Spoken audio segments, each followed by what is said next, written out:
Suharso pada tanggal 13 Januari 2022, Bupati Kerom Peter Gusbager, Esbud MUP. Saudara, bahwa sumpah dan janji yang saudara ucapkan ini adalah mengandung tanggung jawab terhadap bangsa dan negara Republik Indonesia. Tanggung jawab memelihara dan menyelamatkan Pancasila dan Undang-Undang Dasar 1945, serta tanggung jawab terhadap kesejahteraan masyarakat. Sumpah dan janji ini di samping disaksikan oleh diri sendiri dan semua yang hadir sekarang, juga yang penting sekali disadari bahwa janji ini disaksikan oleh Tuhan yang Maha Esa, karena Tuhan itu Maha mengetahui. Oleh karena itu, memang manusia hanya dapat mengetahui dari kata-kata dan perbuatan seseorang, tetapi Tuhan mengetahui apa yang tampak dan apa yang tersembunyi di dalam diri saudara.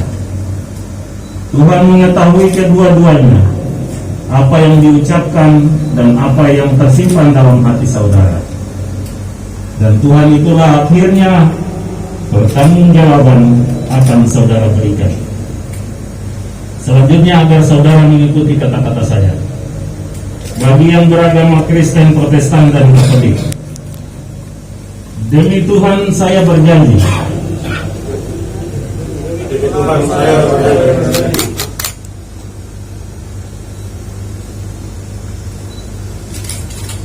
Bagi yang beragama Islam, demi Allah saya bersumpah. Demi Allah saya bersumpah bahwa saya akan setia dan taat kepada Undang-Undang Dasar Negara Republik Indonesia tahun 1945,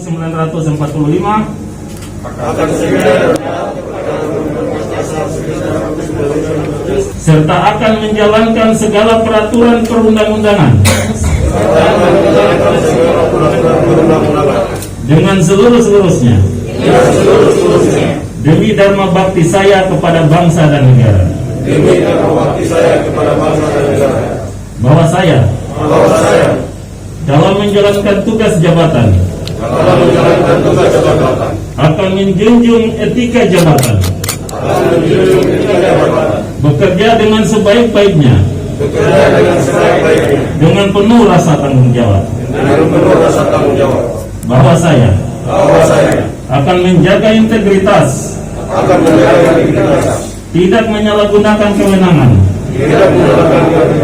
serta menghindarkan diri dari perbuatan tercela.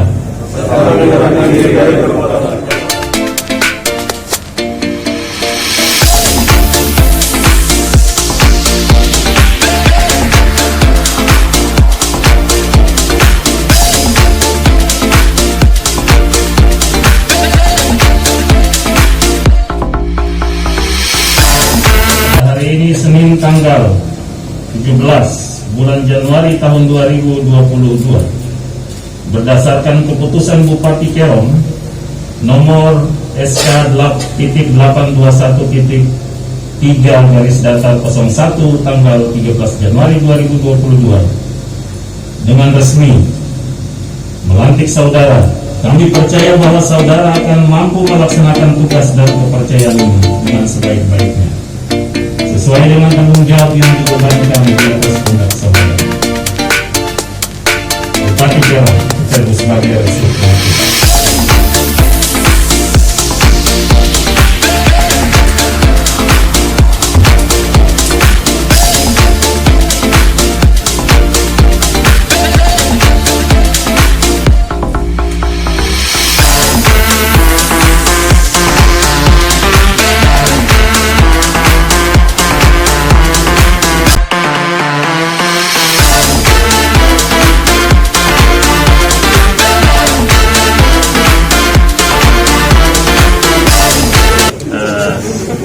Semua wajah baru, kita harapkan ini bagian dari tradisi promosi, pergeseran, rotasi, adalah penyegaran di tubuh organisasi.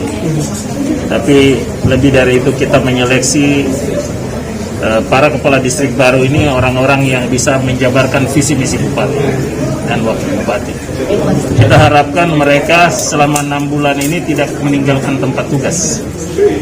Saya sudah memberi ketegasan apabila kepala-kepala distrik ini meninggalkan tempat tugas dalam waktu 6 bulan ini dan tidak ada pembenahan internal, baik internal organisasi maupun juga sarana prasarana tata kerjanya tidak dibenahi, maka kita akan evaluasi dalam 6 bulan. Karena kepala distrik ini merupakan penunjukan dari bupati, maka mereka sangat ditentukan oleh bupati. Apabila mereka tidak mampu melaksanakan amanah ini dengan baik, menjaga kepercayaan pemerintah dan negara ini dengan baik, maka kita akan evaluasi segera. Begitu juga ada tugas tambahan yang akan kita berikan, termasuk pelayanan KTP, kemudian ada juga di distrik-distrik yang semi urban. Kita ingin ada penyerahan tugas-tugas tambahan seperti masalah persampahan bisa kita turunkan ke distrik. Tentu ini sedang kita kerjakan,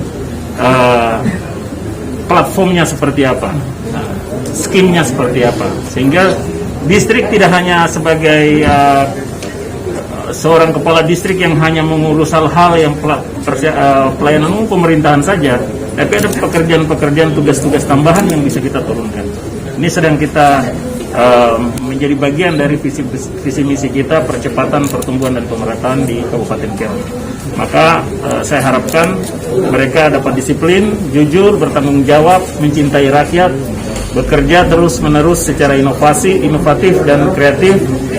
Di tengah tantangan perubahan era digital ini, saya pikir alat komunikasi semakin mudah. Kita akan terus memantau, mengevaluasi seluruh persoalan yang ada di wilayah distrik ini, dengan tentu berpedoman pada peraturan dan perundang-undangan yang menjadi alat kendali kita. Bapak, terkhusus untuk distrik-distrik terjauh nih Pak, yang mungkin selama ini agak sulit terpantau, bagaimana penanganannya Pak? Iya, ini kita akan memasang dan sudah beberapa distrik sudah kita pasang sarana komunikasi SSB, ya. Dengan radio yang akan kita pasang di setiap instalasi distrik, bupati dan pemerintahan di tingkat kabupaten akan memantau langsung kinerja dari kepala distrik di wilayah-wilayah yang terluar, ya, yang terjauh. Ini kita akan pasang semua SSB di semua kantor distrik, puskesmas, untuk memantau kapus-kapus, memantau kepala distrik, sehingga mereka benar-benar setiap minggu kita pantau mereka ada di tempat. Dan tentu ada sandi yang bisa kita pakai untuk memonitor mereka. Kalau orang lain tidak mungkin pakai sandi itu, kita akan menggunakan sandi untuk berbicara dengan kepala distrik. Kalau kepala distrik tidak angkat radio, berarti orang lain yang sedang menjaga radio di situ. Seperti itu. Ya, banyak hal yang akan kita evaluasi, termasuk bagaimana mereka menjauhi hal-hal yang akan merendahkan mereka. Misalnya mereka terlibat dengan hal-hal yang kurang baik, yang sehingga masyarakat memberi laporan bahwa kepala distrik ada terlibat dalam kegiatan-kegiatan yang kurang baik, ya kita pasti akan tegur.